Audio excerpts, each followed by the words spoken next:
السلام علیکم ورحمۃ اللہ وبرکاتہ۔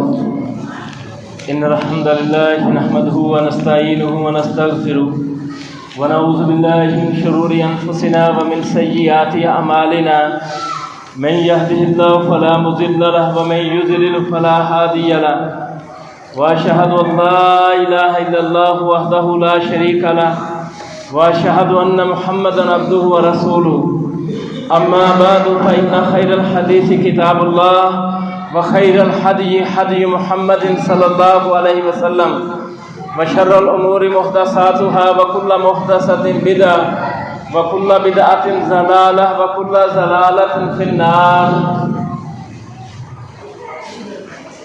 اعوذ باللہ من الشیطان الرجیم من حمزه ونفخه ونفثه۔ یا ایھا الذین آمنوا اتقوا اللہ حق تقاته ولا تموتن الا وانتم مسلمون۔ یا ایھا الناس اتقوا ربکم الذی خلقکم من نفس واحدہ وخلق منها زوجها وبث منهما رجالا كثيرا ونساء واتقوا الله الذي تساءلون به والارحام ان الله كان عليكم رقيبا۔ يا ايها الذين امنوا اتقوا الله وقولوا قولا سديدا يصلح لكم اعمالكم ويغفر لكم ذنوبكم ومن يطع الله ورسوله فقد فاز فوزا عظيما۔ اللهم صل على محمد وعلى ال محمد كما صليت على ابراهيم وعلى ال ابراهيم انك حميد مجيد۔ اللهم بارك على محمد وعلى ال محمد كما باركت على ابراهيم وعلى ال ابراهيم انك حميد مجيد۔ حمد و ثنا اللہ رب العزت ہی کے لیے ہے، اور درود و سلام محمد رسول اللہ صلی اللہ علیہ وسلم پر۔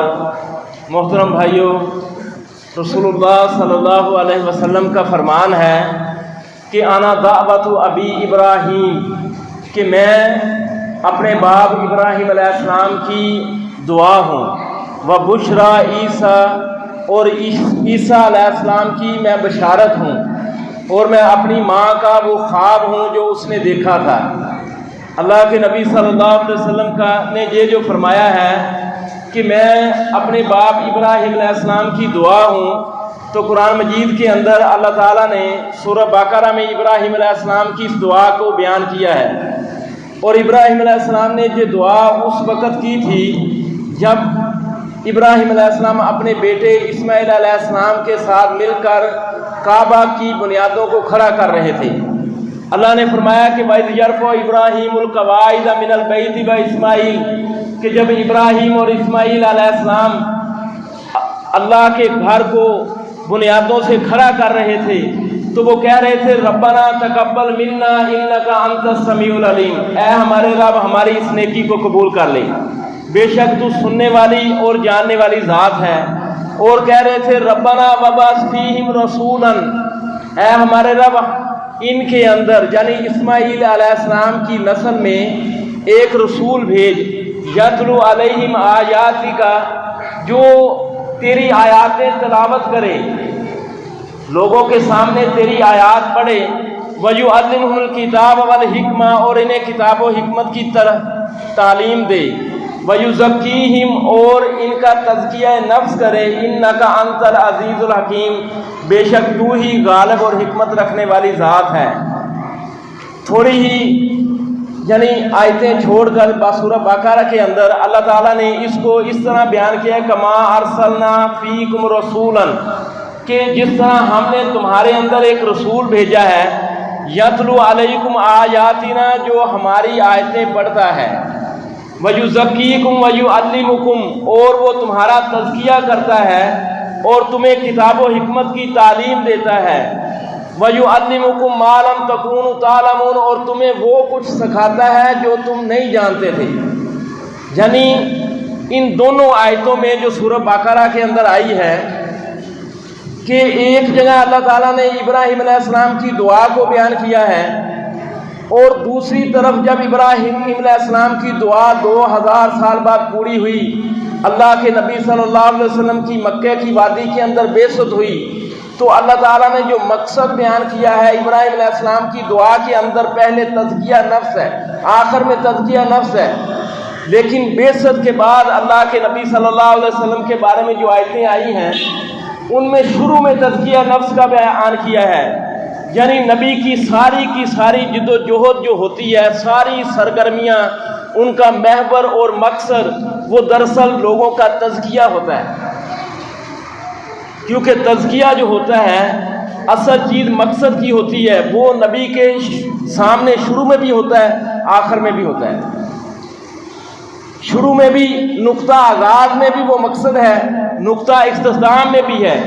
سورہ جمعہ کے اندر اللہ تعالیٰ نے اسماعیل علیہ السلام کی آل پر احسان یاد دلایا ہے۔ اللہ نے فرمایا هو الذی بعث فی الامیین، اللہ وہ ذات ہے جس نے امیوں کے اندر، امی کہتے ہیں وہ قوم یا وہ شخص جو لکھنا پڑھنا نہ جانتا ہو۔ یہ لکھنا پڑھنا جو ہے یہ ایک فن ہوتا ہے، ہر کسی کے پاس نہیں ہوتا ہے۔ اللہ کے نبی صلی اللہ علیہ وسلم کے پاس اور آپ کی قوم میں سے بس چند کے علاوہ یہ فن کسی کے پاس نہیں تھا۔ ہمارے ہاں آپ دیکھیں کچھ لوگ اس کو بنیاد بناتے ہیں کہ دنیاوی تعلیم کے لیے، وہ کہتے ہیں کہ بدر کے جو جنگی قیدی تھے انہیں یہ کہا گیا تھا کہ اگر تم فدیہ نہیں دے سکتے تو تم ہمارے بچوں کو لکھنا پڑھنا سکھا دو۔ یہ لکھنا پڑھنا فن ہے، علم نہیں ہے۔ اللہ کے نبی صلی اللہ علیہ وسلم لکھنا پڑھنا نہیں جانتے تھے، لیکن آپ کا یہ فرمانا آنا بعثت معلما، میں معلم بنا کر بھیجا ہوں۔ آپ کے پاس سب سے زیادہ علم تھا، آپ نے ہمارے سامنے قرآن اور حدیث کو پیش کیا ہے۔ اللہ نے فرمایا هو الذی بعث فی الامیین، اللہ وہ ذات ہے جس نے امیوں کے اندر ایک نبی بھیجا ہے، یتلو علیہم آیاتہ، وہ ان پر اس کی آیاتیں پڑھتا ہے، ویزکیہم، اور ان کا تزکیہ کرتا ہے، ویعلمہم الکتاب والحکمہ، اور انہیں کتاب و حکمت کی تعلیم دیتا ہے، وَإِن كَانُوا مِن قَبْلُ لَفِي ضَلَالٍ مُبِينٍ، حالانکہ وہ اس سے پہلے کھلی گمراہی میں مبتلا تھا۔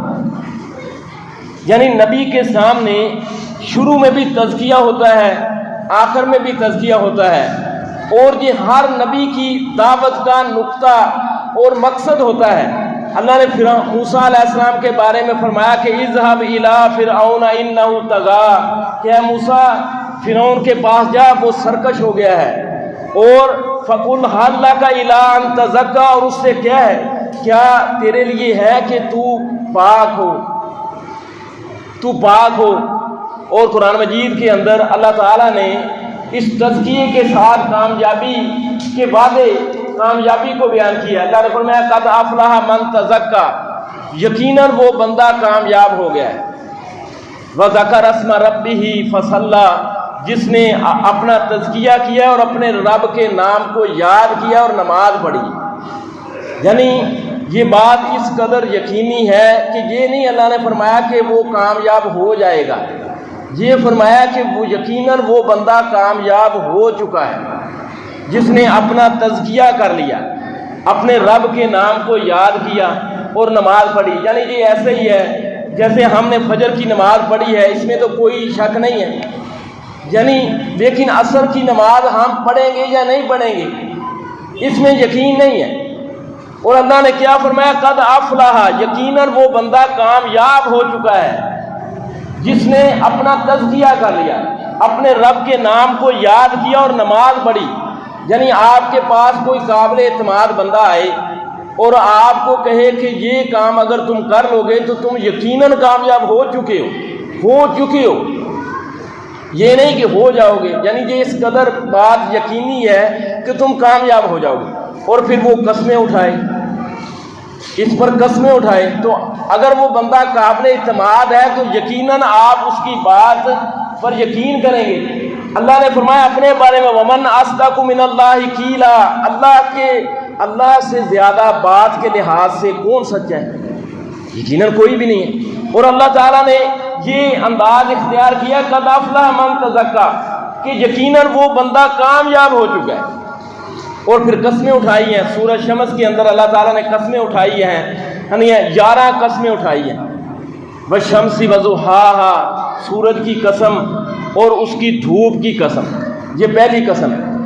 فرمایا والقمر اذا تلاها، یہ دوسری قسم ہے کہ چاند کی چاند کی قسم، اور جب وہ سورج کے پیچھے آئے، یعنی سورج غروب ہوتا ہے تو چاند نکل آتا ہے۔ والنہار اذا جلاہا، اور دن کی قسم جب وہ اس سورج کو ظاہر کر دے، یعنی دن کے وقت سورج کی تپش اور گرمی زیادہ ہوتی ہے، یہ تیسری قسم۔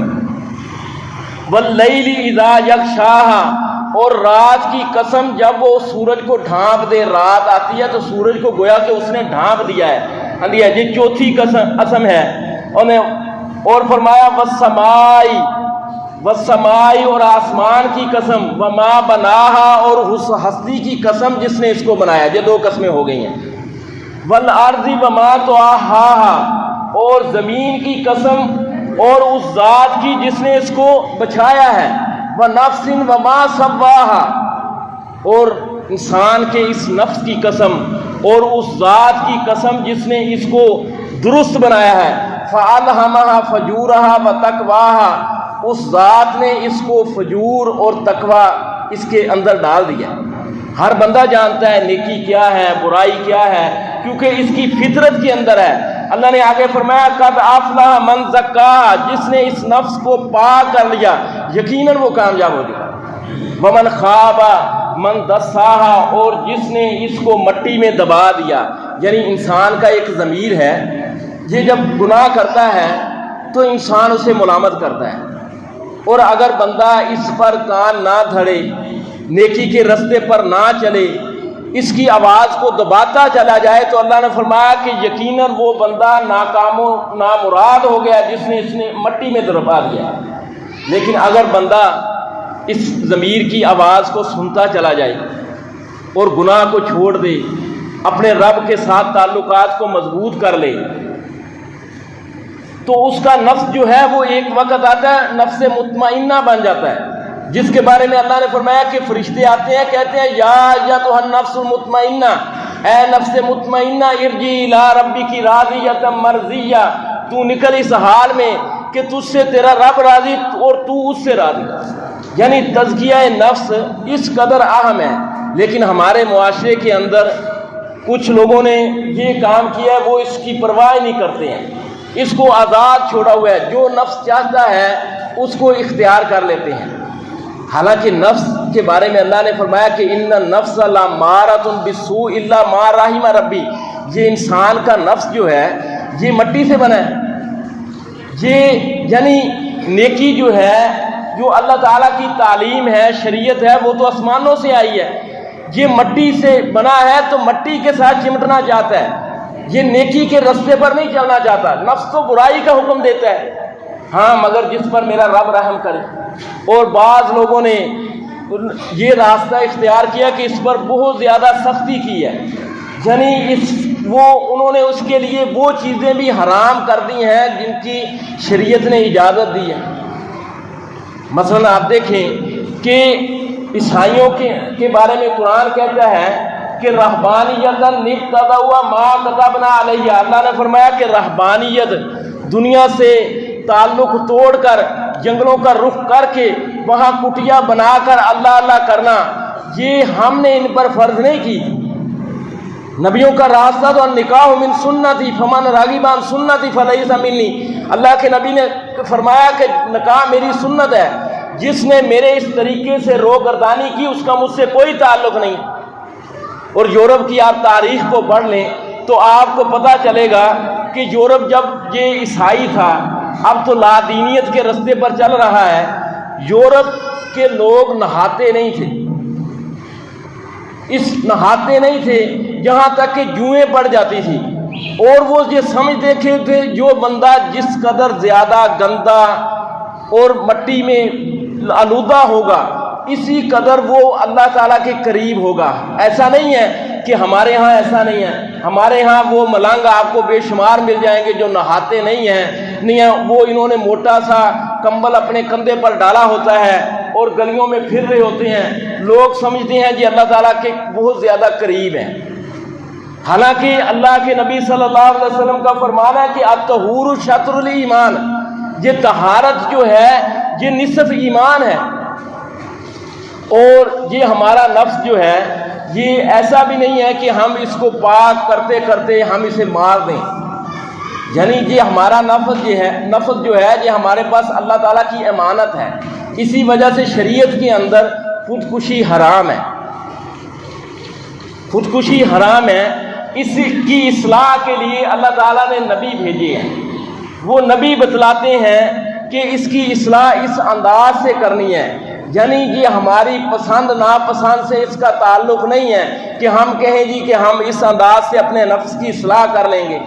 کچھ قواعد ہیں جو علماء نے بیان کیے ہیں اور جو نبیوں کی تعلیم ہی سے اخذ کیے گئے ہیں۔ مثلا صحیح بخاری کی ایک روایت ہے، صحیح مسلم کے اندر بھی ہے، عمر بن عاص رضی اللہ تعالیٰ عنہ، یہ نبی صلی اللہ علیہ وسلم کے صحابی ہیں، وہ بیان کرتے ہیں کہ میں نے اپنے بیٹے عبداللہ بن عمر بن عاص، اس کی شادی عرب کے اشراف اونچے گھرانے میں کی،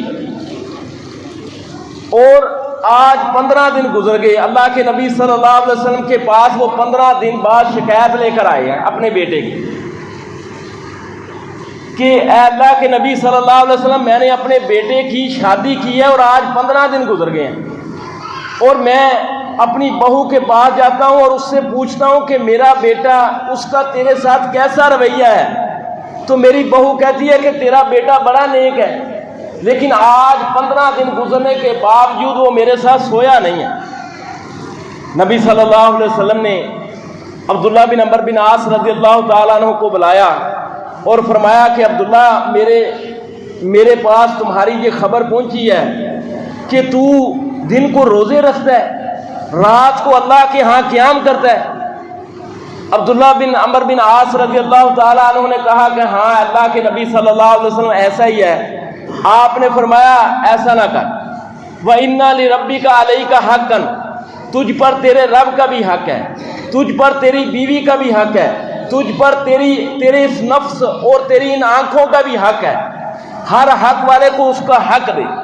پھر اللہ کے نبی صلی اللہ علیہ وسلم نے فرمایا کہ عبداللہ اگر روزے رکھنے ہیں تو 5 رکھ لے، 7 رکھ لے مہینے کے اندر، یا 3 رکھ لے۔ عبداللہ بن عمر بن عاص نے کہا اللہ کے نبی صلی اللہ علیہ وسلم، میں اس سے زیادہ کی طاقت رکھتا ہوں۔ نبی صلی اللہ علیہ وسلم نے فرمایا کہ عبداللہ اگر روزہ رکھنا ہے تو پھر میرے بھائی داؤد علیہ السلام کا روزہ رکھ۔ داؤد علیہ السلام ایک دن روزہ رکھتے تھے، ایک دن روزہ چھوڑتے تھے، لیکن جب میدان جنگ میں اللہ کے دشمنوں کے ساتھ ان کا واسطہ پڑتا تھا تو پھر پیٹھ پھیر کر نہیں بھاگتے تھے۔ یعنی آپ دیکھیں کہ اللہ کے نبی صلی اللہ علیہ وسلم کا یہ فرمان ہمیں کچھ چیزیں سوچنے پر مجبور کر رہا ہے کہ کس قدر اچھی بات ہے کہ دن کو روزہ رکھتا ہے۔ یہ صحابی دن کو روزہ رکھتا ہے، روزانہ رکھ رہا ہے، اور رات کو تہجد پڑھتا ہے، اللہ کے آگے قیام کرتا ہے، لیکن اللہ کے نبی صلی اللہ علیہ وسلم نے فرمایا کہ عبداللہ ایسا نہ کر، ہر حق والے کو اس کا حق دے۔ یعنی ہمارا دین جو ہے یہ اعتدال کا دین ہے، اعتدال کا دین ہے۔ ایسا بھی نہیں کہ عیسائیوں کی طرح وہ شادی بیاہ سے کنارہ کر کے جنگلوں میں تم ڈیرے ڈال لو اور اللہ اللہ کر کے زندگی بسر کر دو، اور ایسا بھی نہیں ہے کہ تم دنیا کے اندر اس قدر مصروف ہو جاؤ کہ اللہ کو بھول جاؤ۔ یہ ہمارا دین اعتدال کا دین ہے، اور یہ اس حدیث کے اندر یہ بھی نکل رہا ہے کہ بندے کی ایسی عبادت جو اسے کمزور کر دے، بندے کی ایسی عبادت جو اسے کمزور کر دے، شریعت کے اندر جائز نہیں ہے۔ روزہ اس کا ایک مقصد ہے، لعلکم تتقون، تاکہ تم متقی بن جاؤ، لیکن روزہ اگر ایک بندے کی صحت کے لیے نقصان دہ ہو جائے تو اس کے لیے حرام ہے۔ روزے کا مقصد بندہ مارنا تو نہیں ہے، روزے کا مقصد تقویٰ پیدا کرنا ہے۔ اللہ کے نبی نے فرمایا کہ داؤد علیہ السلام ایک دن روزہ رکھتے تھے، ایک دن روزہ چھوڑتے تھے، لیکن جب میدان جنگ میں اللہ کے دشمنوں کے ساتھ ان کا واسطہ پڑتا تھا تو پھر پیٹھ پھیر کر بھاگتے نہیں تھے۔ یعنی کوئی ایسی عبادت جو تمہیں اس قدر کمزور کر دے کہ اللہ کے دشمنوں سے تم پیٹھ پھیر کر بھاگ جاؤ، شریعت کے اندر وہ جائز نہیں ہے۔ تو یہ قاعدے جو ہیں، یہ اصول جو ہیں، یہ نبیوں نے دیے ہیں۔ پہلا قاعدہ جو ہے کہ توحید کے بغیر تزکیہ نفس کا تصور نہیں ہے، توحید کے بغیر۔ کیوں؟ کیونکہ اللہ نے فرمایا قد افلح من تزکا، جس بندے نے اپنے آپ کو پاک کر لیا، گناہوں سے پاک کر لیا، وہ کامیاب ہو چکا ہے۔ لیکن شرک کے بارے میں اللہ نے فرمایا ان اللہ لا یغفر ان یشرک بہ ویغفر ما دون ذلک لمن یشاء، اللہ یہ معاف نہیں کرے گا کہ اس کے ساتھ شرک کیا جائے، اس کے سوا جو چاہے گا معاف کر۔ وَلَقَدْ بَعَثْنَا فِي كُلِّ أُمَّةٍ رَسُولًا أَنِ اعْبُدُوا اللَّهَ وَاجْتَنِبُوا الطَّاغُوتَ وَمَا أَرْسَلْنَا مِن قَبْلِكَ مِن رَّسُولٍ إِلَّا نُوحِي إِلَيْهِ أَنَّهُ لَا إِلَٰهَ إِلَّا أَنَا فَاعْبُدُونِ، اے نبی ہم نے آپ سے پہلے جتنے رسول بھیجے ہیں سب کی طرف یہ وحی کی تھی کہ اللہ کے سوا کوئی عبادت کے لائق نہیں۔ اب آپ دیکھیں کہ ایک موحد جو ہے اس کو یعنی شرک سے بے نیاز نہیں ہو جانا چاہیے جی ہم توحید پرست ہیں، بلکہ توحید کو سیکھنا چاہیے اور شرک سے ڈرنا چاہیے۔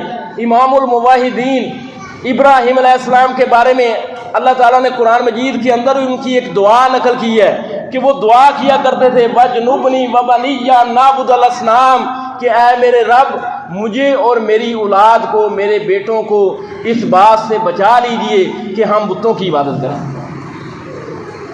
یعنی ابراہیم علیہ السلام امام الموحدین ہو کر وہ بے خوف نہیں ہے، تو نجات کے لیے توحید ضروری ہے۔ ایک بندے کو اس بات کی فکر ہونی چاہیے کہ میری نجات کس میں ہے، توحید کے بغیر نجات نہیں ہے۔ نبی صلی اللہ علیہ وسلم کے بعد عثمان رضی اللہ تعالیٰ عنہ ایک دفعہ کہیں بیٹھے ہوئے تھے قلعے کے پاس، حدیث کے اندر آتا ہے قلعے کے پاس بیٹھے تھے اور ایک گہری سوچ میں مبتلا تھے۔ قریب سے عمر رضی اللہ تعالیٰ عنہ گزرے، یہ مسند احمد کے اندر روایت ہے، تو عمر رضی اللہ تعالیٰ عنہ نے عثمان رضی اللہ عنہ کو سلام کیا۔ عثمان رضی اللہ عنہ گہری سوچ میں تھے تو سن نہیں سکے نہ جواب دے سکے۔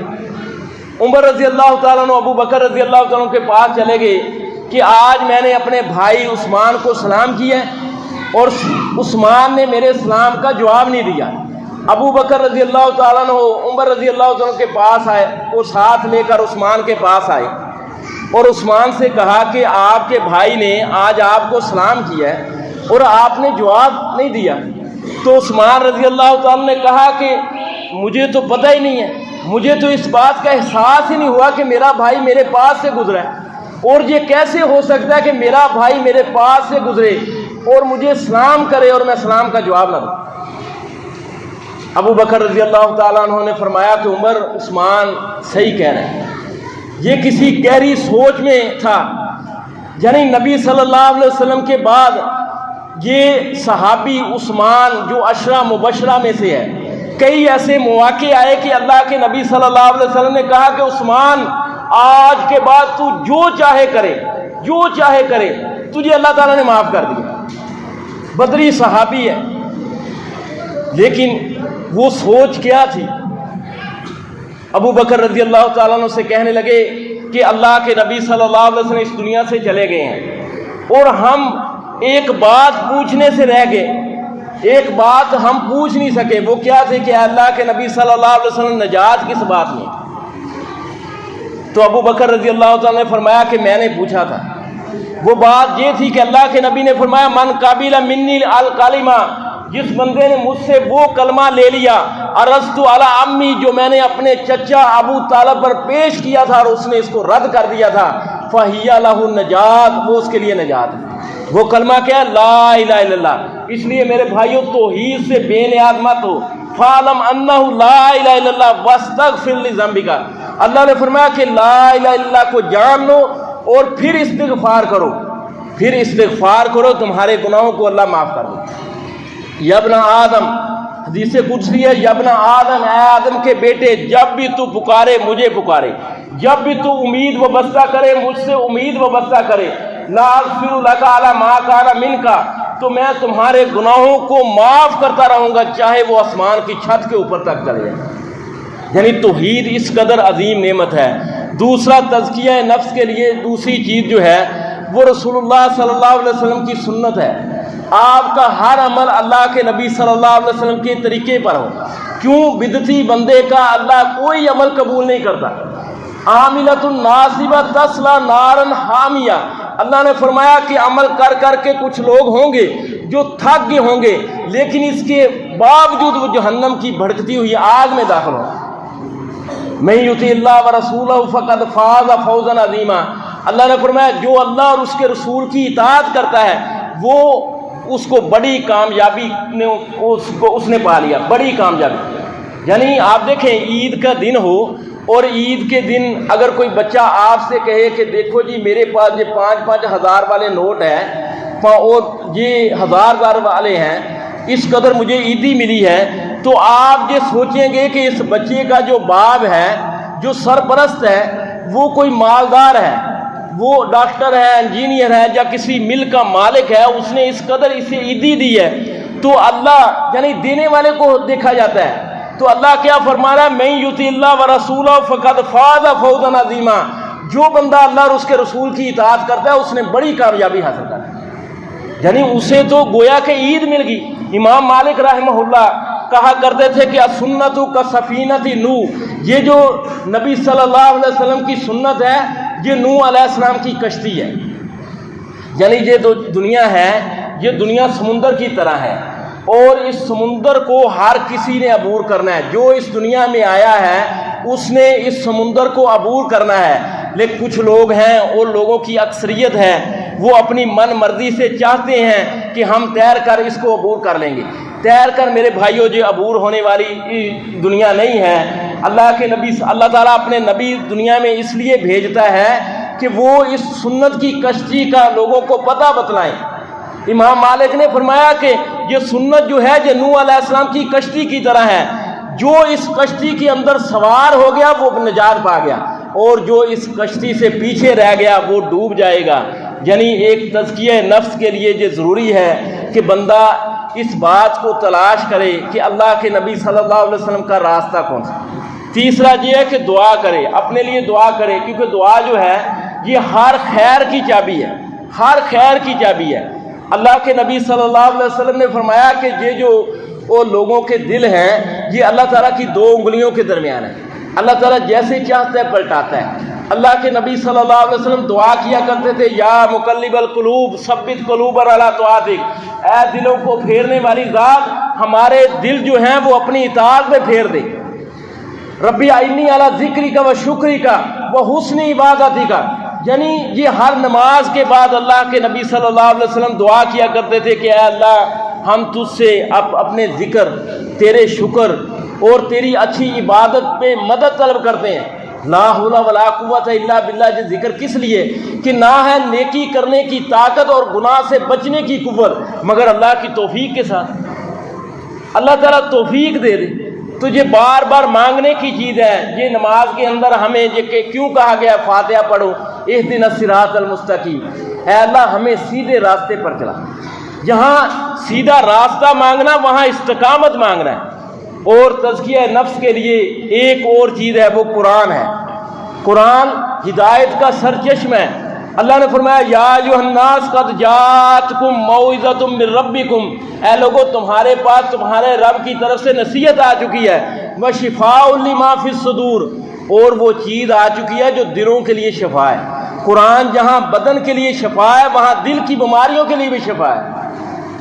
لیکن ہمارے ہاں کیا ہوا، فضیل بن عیاض یہ تابعی تھا، وہ بیان کرتا ہے قرآن اس لیے آیا تھا کہ اس پر عمل کیا جائے، لیکن لوگوں نے تلاوت ہی کو عمل بنا دیا۔ تلاوت کرنے والے تو بے شمار ہیں، عمل کرنے والے کم ہیں۔ قرآن تو اس لیے آیا تھا کہ لوگ اس کو پڑھیں، سمجھیں، پھر عمل کریں۔ اللہ کے نبی صلی اللہ علیہ وسلم کا کیا فرمانا ہے، خیرکم من تعلم القرآن وعلمہ، تم میں سے بہترین وہ ہے جو قرآن کو سیکھے اور سکھائے۔ لیکن لوگوں نے صرف تلاوت ہی کو عمل بنا دیا۔ قرآن تو اس لیے آیا تھا۔ اس کے علاوہ تزکیہ نفس کے لیے یہ ضروری ہے کہ کچھ کھڑکیاں جو ہم نے کھولی ہوئی ہیں، کچھ دروازے جو ہم نے کھولے ہوئے ہیں وہ ہم بند کر دیں۔ اللہ کے نبی صلی اللہ علیہ وسلم کا یہ فرمان سن لے کہ اللہ کے نبی نے فرمایا من ترک شیئا للہ عوضہ اللہ خیرا منہ، جس بندے نے اللہ کے لیے کسی برائی کو چھوڑ دیا، کسی چیز کو چھوڑ دیا، اللہ تعالیٰ اسے اس سے بہتر چیز سے نوازتا ہے۔ آپ تجربہ کر لیں، اگر ایک بندہ رشوت سے چھوڑتا ہے تو اللہ تعالیٰ اسے دل کا سکون عطا فرماتا ہے۔ ایک بندہ زنا کو چھوڑتا ہے، اللہ تعالیٰ اسے اس سے بہتر چیز یعنی پاک دامنی سے نواز کر بہترین عورت عطا فرماتا ہے۔ اور کچھ کھڑکیاں وہ بند کرنے کی کیا چیز ہے، یہ آنکھ ہے، یہ ایک کھڑکی ہے۔ اللہ نے فرمایا کل للمؤمنین یغضوا من ابصارہم کہ اے نبی مومنوں سے کہہ دیجئے کہ اپنی آنکھوں کو پست رکھیں وَيَحْفَظُوا فُرُوجَهُمْ اور اپنی شرمگاہوں کی حفاظت کریں. آنکھ کی کھڑکی بند ہوگی، غیر محرم کو نہیں دیکھیں گے تو جناح سے بچے رہیں گے. کانوں کی کھڑکی بند ہو. یہ موسیٰ علیہ السلام کے بارے میں قرآن مجید میں اللہ تعالیٰ نے بیان کیا کہ موسیٰ علیہ السلام اللہ تعالیٰ سے ہم کلام ہو. موسیٰ علیہ السلام نے اللہ کے کلام کو سنا ہے اللہ تعالیٰ سے، تو یہ خواہش کی کہ یا اللہ میں تجھ سے ملاقات کرنا چاہتا. یعنی اگر ایک بندہ غیر محرم سے فون میں باتیں کرتا ہے تو آگے کا رستہ وہ لازمی اختیار کرے گا. اس لیے اس کانوں کو گانوں سے، بے حیائی سے، ہر ایسی بات سے جس سے اللہ اور اس کے رسول نے منع کیا، اس طرح اس منہ کو اور زبان کو، اس کھڑکی کو بند کرنا ضروری ہے. زبان کو حرام بولنے سے، غیبت سے، چغلی سے، جھوٹ سے. اللہ کے نبی صلی اللہ علیہ وسلم نے فرمایا امسک عن الشر فإنها صدقہ، اگر تو اپنے آپ کو روک لے شر سے تو یہ بھی تیرے لیے صدقہ ہے. یعنی ایک بندہ اگر زبان کو اس لیے کنٹرول کرتا ہے کہ یہ میری زبان نقصان دے گی تو وہ یہ اس کے لیے نہ صرف نیکی ہے بلکہ کل قیامت کے دن اس نیکی کو میزان میں تولا جائے گا. اور اللہ کے نبی صلی اللہ علیہ وسلم نے فرمایا کہ بہت بھاری نیکی ہے. لیکن اگر بندہ اس زبان کو اللہ کے ذکر پر لگا دے تو یہ اس سے زیادہ بڑی نیکی ہے. اس طرح اس منہ کی کھڑکی کو بند کر لے. کس سے بند کر لے؟ حرام کھانے سے. حرام کھانے سے. اللہ نے فرمایا یا ایھا الرسول، اے رسولو کلوا من الطیبات واعملوا صالحا، کہ اے رسولو، کیا فرمایا کہ اے رسولو پاکیزہ کھانا کھاؤ اور عمل نیک کرو. یعنی ایک بندہ جو پاکیزہ کھانا کھاتا ہے تو اللہ تعالیٰ اسے نیکی کی توفیق دیتا ہے. لیکن ایک بندہ وہ ہے جو حرام کھاتا ہے تو اللہ تعالیٰ تو اس کی دعا بھی قبول نہیں کرتا، اس کی عبادت کہاں سے قبول ہوگی؟ تو حلال کمانا، حلال کھانا یہ نیک عمل کی توفیق دیتا ہے. اس طرح اپنے دوستی یاری، اپنا اٹھنا بیٹھنا، اگر آپ یعنی تزکیہ اپنا چاہتے ہیں اور اللہ تعالیٰ نے جو جنت بنائی ہے اس میں پاک صاف، گناہوں سے جو پاک صاف ہوں گے وہ ہی جائیں گے. تو اپنا اٹھنا بیٹھنا بھی ان لوگوں کے ساتھ بنائیں جو نیک ہے. کیوں؟ اللہ کے نبی صلی اللہ علیہ وسلم نے فرمایا کہ الرجل علی دین خلیلی، آدمی اپنے بھائی کے دین پر، اپنے دوست کے دین پر ہوتا ہے. جیسا اس کا دوست ہوتا ہے ویسا وہ ہوتا ہے.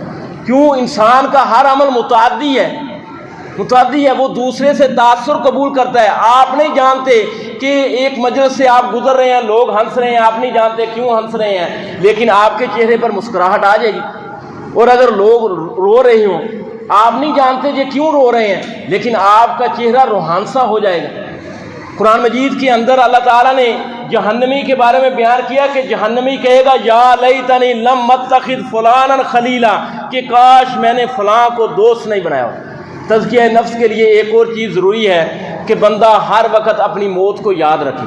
موت کا کوئی وقت مقرر نہیں ہے. اللہ نے فرمایا یا ایھا الذین آمنوا اتقوا اللہ، اے ایمان والو اللہ سے ڈرو، ولتنظر نفس ما قدمت لغد، اور ہر نفس دیکھے کہ اس نے آگے کیا بھیجا ہے. یعنی ہر بندہ اپنے آپ سے سوال کرے. یہ رمضان کا مہینہ ہے کہ اگر میں آج مر گیا تو میرے روزے کس نے رکھنے؟ شریعت اجازت دیتی ہے کہ اس کا ولی جو ہے وہ اگر وہ روزہ بیمار ہو گیا ہے تو اس کا ولی اجازت روزے رکھے. لیکن آج کے زمانے کے اندر آپ لوگوں کو دیکھیں گے وہ تو اپنے روزے نہیں رکھ لے، آپ کے روزے کیسے رکھیں گے؟ خود صدقہ نہیں کرتے تو دوسروں کا صدقہ کیسے کریں گے؟ یعنی یہ تزکیہ نفس جس کو اللہ تعالیٰ نے کامیابی سے جوڑا ہے، اس کے لیے یہ ضروری ہے کہ آپ ہر وقت اپنی موت کو یاد رکھیں. حسن بصری رحمہ اللہ کے بارے میں آتا ہے، ان کی مجلس کے بارے میں لوگ بیان کرتے ہیں کہ ان کی مجلس کے اندر دنیا کا تذکرہ نہیں ہوتا تھا. یہ نہیں آج ہمارے ہاں جی مہنگائی ہوگی، فلاں چیز مہنگی ہوگی، یہ نہیں ہے. کیونکہ جس نے جو روٹی رزق کھانا ہے وہ ضرور اس کو ملنا ہے. اللہ کے نبی صلی اللہ علیہ وسلم نے اپنے ایک صحابی کو کھجور دی اور کھجور دے کر کہا کہ اے میرے صحابی تو اس کھجور تک چل کر آیا ہے، اگر تو اس کھجور تک چل کر نہ آتا تو یہ کھجور تیرے تک چل کر جاتی.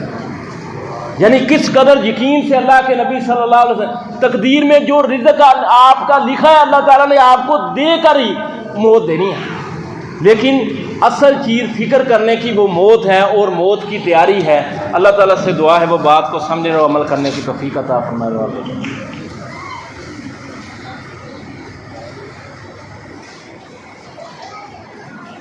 إن الحمد لله نحمده ونستعينه ونستغفره ونعوذ بالله من شرور أنفسنا ومن سيئات أعمالنا من يهده الله فلا مضل له ومن يضلل فلا هادي له وأشهد أن لا إله إلا الله وحده لا شريك له وأشهد أن محمدا عبده ورسوله أما بعد فإن خير الحديث كتاب الله وخير الهدي هدي محمد صلى الله عليه وسلم وشر الأمور محدثاتها وكل محدثة بدعة وكل بدعۃ ضلالہ وکل ضلالۃ فی النار۔ محترم بھائیوں، یہ مسجد کی وسیع کرنے کا کام آپ کے سامنے جاری ہے، اور یہ آپ ہی کے بھائیوں کے تعاون سے یعنی 14 لاکھ روپے اکٹھا ہو چکا ہے۔ 24.5 لاکھ ہم نے دینا ہے، یعنی اس قلیل سی مدت کے اندر آپ بھائیوں کے تعاون سے 14.5 لاکھ روپے ہو چکا ہے، اور تقریباً 10 لاکھ رہ گیا ہے۔ تو نماز کے بعد تمام ساتھی اس سلسلے میں ضرور تعاون فرمائیں۔ یہ دروازوں کے پاس یعنی باکس رکھے ہوئے ہیں۔ سبحان ربک رب العزت عما یصفون وسلام علی المرسلین والحمد للہ رب العالمین۔